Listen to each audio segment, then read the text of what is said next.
Bine ai revenit în lumea laptopurilor pregătite pentru provocările digitale de zi cu zi. În acest clip voi vorbi despre un laptop ideal pentru cei care navighează pe internet, pentru cei care comunică în social media, care se relaxează cu divertisment multimedia prin intermediul serviciilor de video streaming sau pentru cei care lucrează într-un mediu așa ca de birou. E vorba de un notebook care poate fi recomandat atât unui licean, student sau programator, cât și unui mic antreprenor a cărui afacere non-tehnică necesită un laptop fiabil, suficient de puternic să fie bun la toate. Înainte să încep, ține minte să verifici surpriza din descrierea acestui clip. Urmează linkul de acolo și vei avea doar de câștigat. Iar acum, hai să vedem cum alegi un laptop performant pentru a-l utiliza zilnic în task-uri obișnuite. Clipul acesta e segmentat în mai multe capitole. Dacă cumva te grăbești și vrei să treci mai repede la unul, dă click pe segmentul din bara de redare sau pe minutul indicat în descriere. Piața poate părea saturată de laptopuri medii sau mainstream, dar îți recomand să fii ceva mai pretențios, să nu cazi în capcana de a alege neapărat după preț, ci să urmărești câteva criterii minime. Având în vedere utilizatorul descris de mine în introducere, recomand un laptop cu procesor Intel Core de generație cât mai nouă. Dacă nu vânezi frecvența maximă, un chip de generația de anul trecut poate fi o opțiune chiar mai echilibrată pentru bugetul tău. Poți găsi un laptop cu procesor Intel Core i7 Gen 12 mai avantajos decât unul cu i5 mai nou. Nu vei putea compara însă numai procesorul, așa că mai sunt și alți factori pe care trebuie să iei în calcul. Majoritatea laptopurilor de azi au stocarea pe SSD, însă verifică să fie vorba de un NVMe cu interfață PCI Express 4. Dacă vei lua în calcul un viitor upgrade, e bine ca laptopul să ofere suport pentru această interfață mult mai rapidă. Capacitatea de stocare inițială trebuie să fie de minim 512 GB, iar în privința memoriei RAM urmărește 16 GB, iar dacă cumva are 8, ar fi bine să dispună și de un slot SODIMM pentru extensie și funcționalitate dual channel. Asigură-te că laptopul îți va oferi toate porturile de care ai nevoie și că suportă inclusiv încărcarea prin USB-C. Vei vedea că aceasta te va scăpa din foarte multe situații nedorite. Alege un laptop cu un ecran cât mai luminos. Merită să crești bugetul pentru un panou cu o luminozitate de 400 de niți decât să mergi pe o variantă buget la 250-300 de niți, care va fi cam palid în lumina zilei. Fidelitatea cromatică a ecranului e și ea foarte importantă. Dacă procesezi imagini sau vrei condiții excelente pentru multimedia, optează atunci pentru o tehnologie OLED, care nu afectează culorile când vei reduce intensitatea în mediile întunecate sau atunci când vrei să prelungești autonomia pe baterie. OLED-ul oferă și o protecție pentru vedere, lucru de luat în calcul, pentru că emite mult mai puțină lumină albastră dăunătoare. Alege o diagonală potrivită cu aplicațiile în care lucrezi în mod uzual. Ecranul de 15 inch are probabil cea mai lungă tradiție, însă din vari motive, unii din noi vor dori un panou ceva mai mare, care să poată afișa mai multe informații lizibile pe ecran sau poate vor o imagine mai mare pentru a urmări în condiții optime un film sau să vadă mai bine detaliile atunci când rulează un joc light pe un laptop de acest tip. Până nu de mult, după 15, aveai opțiunea de 17, care implica și un laptop ceva mai masiv. De vreun an de zile încoace vedem un trend interesant, care pare să ofere ce e mai bun din ambele categorii. E vorba de laptopul care are diagonala de 16 inch. E suficient de compact pentru a putea fi transportat cu ușurință de cineva care lucrează din mai multe locuri, dar și suficient de mare pentru a te asigura că imaginea e confortabilă atunci când redă multimedia sau în aplicațiile care au foarte multe widgeturi în interfață. Trebuie spus că Asus vrea să mulțumească pe toată lumea, iar gama VivoBook X reunește laptopuri cu 4 tipuri de ecrane, de la 14 până la 17 inch inclusiv. Și acum ajung la tema principală a clipului, modelul VivoBook 16X OLED, care îți oferă un ecran de 16 inch într-un corp compact cu o greutate de aproximativ 1,72 de kg și care îți oferă un echilibru între dimensiunile fizice și spațiul vizual cât mai mare. În mod particular, am analizat acest model, e vorba de K3604ZA, echipat cu procesorul Intel Core i7 1260P, grafică Intel Iris Xe 16 GB memorie RAM, stocare pe un SSD M2 NVMe PCI Express 4 de 512 GB și conectivitate Wi-Fi 6E de mare viteză. Îți voi detalia cum bifează el fiecare dintre aspectele enumerate mai devreme. Oare ai verificat în descrierea clipului să vezi care e surpriza pregătită special pentru tine? Laptopul poate fi transportat aproape în orice rucsac destinat celor de 15 inch și îți va oferi un spațiu, cum spuneam, un spațiu vizual maximizat oriunde te oprești să lucrezi. Are o rezoluție 4K, adică 3840 cu 2400 de pixeli, căci aspectul are un raport de 16:10, îți voi detalia ecranul un pic mai încolo. Acum să vorbim despre designul care pune accent pe funcționalitate. Indiferent dacă vei opta pentru un Cool Silver sau Indie Black, cum este culoarea exemplarului de aici, vei primi un laptop cu stil. Are un capac rezistent, fiind metalic, și o etichetă VivoBook în relief care îl face să pară mai trendy. Aceste dungi de avertizare de pe badge apar și pe tasta Enter de pe tastatură, scoțând-o cumva în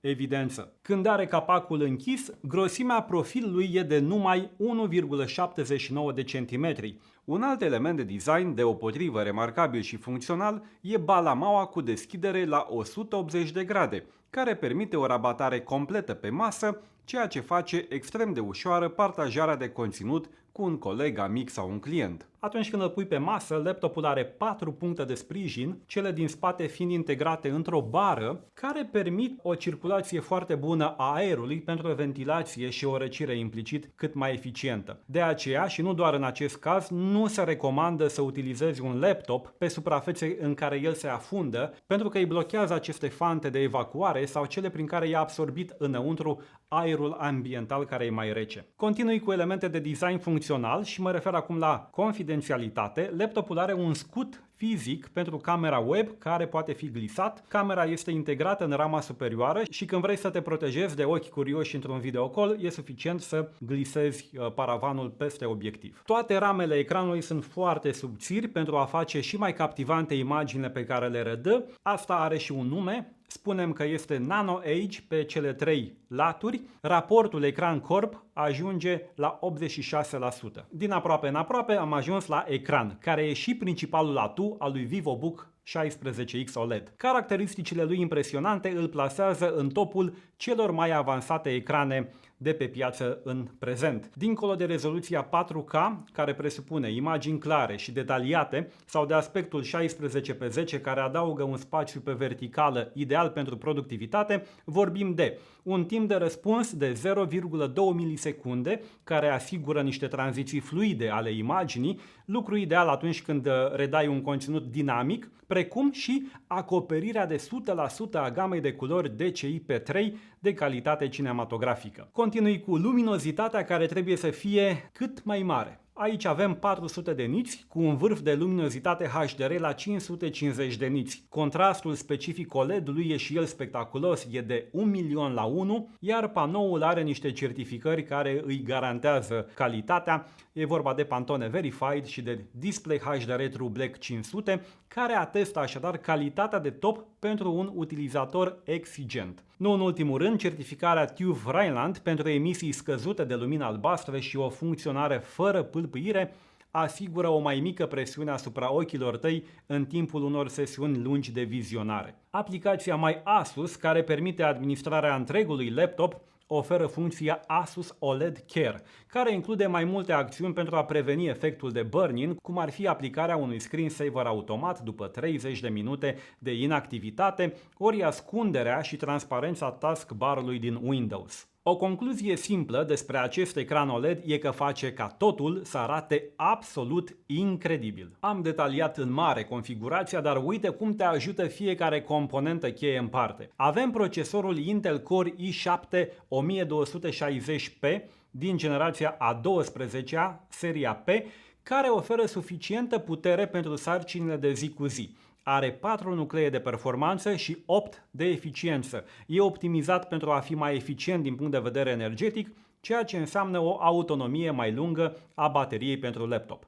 Vei putea face și multitasking, fiind din gama Intel Core i7, îți ajută laptopul să poată rula majoritatea aplicațiilor fără probleme. Reține că avem un procesor din gama P. Deci e mai puternic decât un low voltage, fie el mai nou. Memoria de 16 GB cu suport Dual Channel e formată din 8 GB DDR4, o parte integrată pe placa de bază și un modul de 8 GB DDR4 instalată într-un slot SODIMM. Stocarea datelor se face pe un SSD rapid de 512 GB, este un M2 NVMe pe PCI Express 4.0.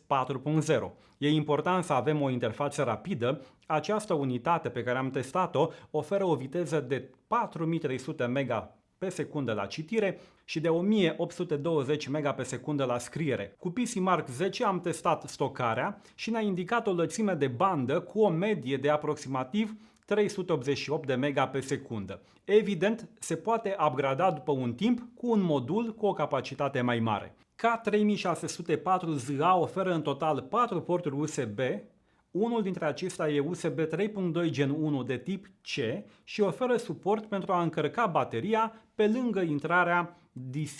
Pe latura dreaptă mai are încă 2 porturi USB 3.2 Gen 1 de tip A și o ieșire video HDMI 1.4 alături de un jack combo pentru căștile cu microfon. Pe stânga avem un singur port, e de tip USB 2.0 tip A și poate fi utilizat pentru a conecta un periferic. Amintesc că laptopul dispune de conectivitate Wi-Fi 6E ultra rapidă care îți permite să încarci conținutul online mult mai repede, evident cu un router compatibil. Ajungem și la autonomie și la baterie, care are 3 celule lition și o capacitate totală de 63Wh și e foarte important că știe încărcarea rapidă. Poate ajunge de la 0 la 60% în numai 49 de minute, așa că laptopul va fi mereu pregătit pentru orice task. În scenariul Modern Office am măsurat o autonomie de 8 ore și 14 minute în PC Mark 10, iar într-o redare video de 8 ore și 34 de minute. Sunt niște cifre bune pentru o asemenea configurație și buget. Evident, autonomia depinde de scenariul de utilizare, de setările pe care le-ai efectuat, de mediu, de aplicații și așa mai departe. Un aspect important la laptop e și tastatura ErgoSense, care vine cu o iluminare în alb pe 3 niveluri de intensitate.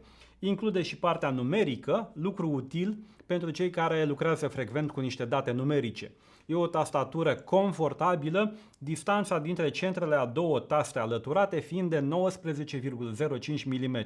De ce e importantă această valoare? Păi ea indică spacierea dintre taste care reduce riscul de a tasta greșit. Mai mult, degetele sunt ghidate și de forma capacelor care au o curbură cu adâncitura de 0,2 mm, iar cursa de 1,4 mm îți va permite să tastezi fără efort. Probabil știi sau intuiești că pe suprafața unui laptop se găsesc foarte mulți microbi care se pot multiplica și răspândi prin utilizări nu tocmai igienice.